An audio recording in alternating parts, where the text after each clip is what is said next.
What's the week of practice been like? Or just the morning, I guess. It was a good first day. We just, reviewed the game, went over what we messed up on, our mistakes, how to fix them. And today is all about us. It's about our technique and fixing the fixable stuff that we did in Wisconsin. So it was a good first day. Played a little bit better, I think, for the most part against Wisconsin. A little bit more. Some more guys flying to the ball. How do you take that and move it forward to play that consistently for the next game too?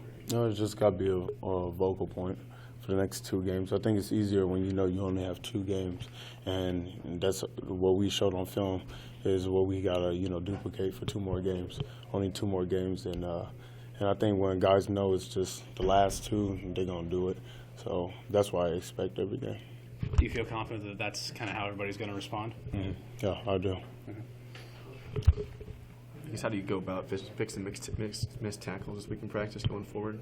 Hey, y'all gotta understand that's a good team, good back. Everyone we watched that played them, missed tackles. It was a lot of group tackles, even Illinois and stuff like that. Got to get better, yes, but the effort to the ball and stuff like that has to continue to improve and stuff like that. And that's the biggest thing. When you're playing a great back, you're playing good players. They're going to punch you, you're going to punch them back. That's what happens, and so we're going to fix that. You guys need 2 wins to get to a bowl game, 2 games left. How important is it to you personally to get to a bowl game this year? That'd be everything to make it to a bowl game, just to show progress on paper. We've been 4-8 last 2 seasons, and to have a better season and go to a bowl game would be great. So it means everything, honestly. A few more guys who haven't had a lot of playing time this year yet got into the game on Saturday. What did you see from them, and what have you seen in terms of their growth from the start of the year to where they are now? Yeah, Carlos was down and Darian was down, and so we've seen a lot of Keem Green and Ty Robinson, right?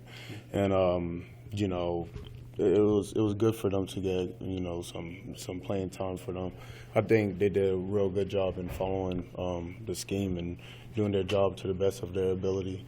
Of course, it was a loss to not have Carlos and Darian, but they played to the best of their ability that game. And a lot of guys, linebackers on special teams, are doing good. So it's good to get them that playing time so they can build confidence, hopefully, in these next 2 games to help us in the future. Yeah, Nick Henrich was the guy. I think he made his debut on special teams here this last game. What did you see from him in practice leading up to that game, and what have you seen from him all year as he's kind of battled back from that injury? Yeah, I think Nick has what I like about him is I think he has good feet.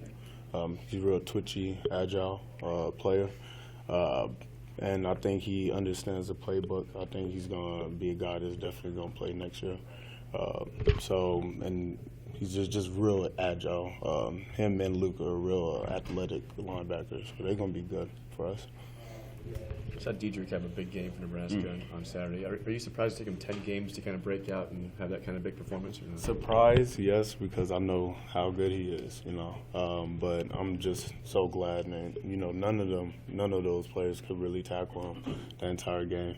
And he was, breaking solid tackles and having plenty of grown men type runs, So he ran hard, and then when he got in open space, he showed his speed also. So he looked like an every down back that game, and I was really proud of him. How hard is it not you versus him, but how hard is it to actually tackle him? Me versus him. Well, I just mean in general, he's a big dude. Yeah. And he's also fat. What are the challenges?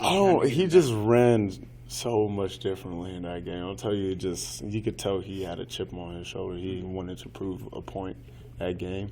And, that's a, top 20 defense, and that's what he made his point, proving that game. I think he came in there with a mentality that I'm not going down by one person. It's going to take a gang of people to really tackle me, and that's what happened.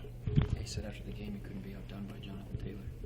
He said after the game he couldn't be outrun by Jonathan Taylor. Oh, no. I mean, y'all seen the stats. What he had, 17 carries for 185, right? 188. 188, and then my girlfriend actually corrected me on that. But Jonathan Taylor, had 25 or 2-0 something. But yeah, we made as a defense, I felt like we made him, earn all his yards. His most explosive play was 16 yards, and everything else was really earned by him. And Diedrich was just out there just gashing them. So I think he did, in comparison, he did a real good job. Aside from wanting one more game, what is the value of a bowl game and preparation for a bowl game? I just want to show progress. It will mean everything to me to show progress this season. So winning these next 2 games, going to a bowl game, as a senior leaving, here, and that would mean everything to show that we made progress this year. So that's what it's about, winning these 2 games and going to a bowl game. If you guys beat Maryland, you're basically in like playoff mode where you just have to win one game and then you're in. Exactly. So I Can mean, you talk about that? Yeah, the setup is nice. Honestly, I think you wouldn't ask for. Well, you would love to be eligible before, but it's a great setup. You beat Maryland and then it's Iowa at home. Everything is on the line. Fans in it. We play better at home anyways. It's a great setup. We did well against Wisconsin. I think that was a confidence booster for the team. It's just a setup. It's prime for a grand finale, I would say. Yes.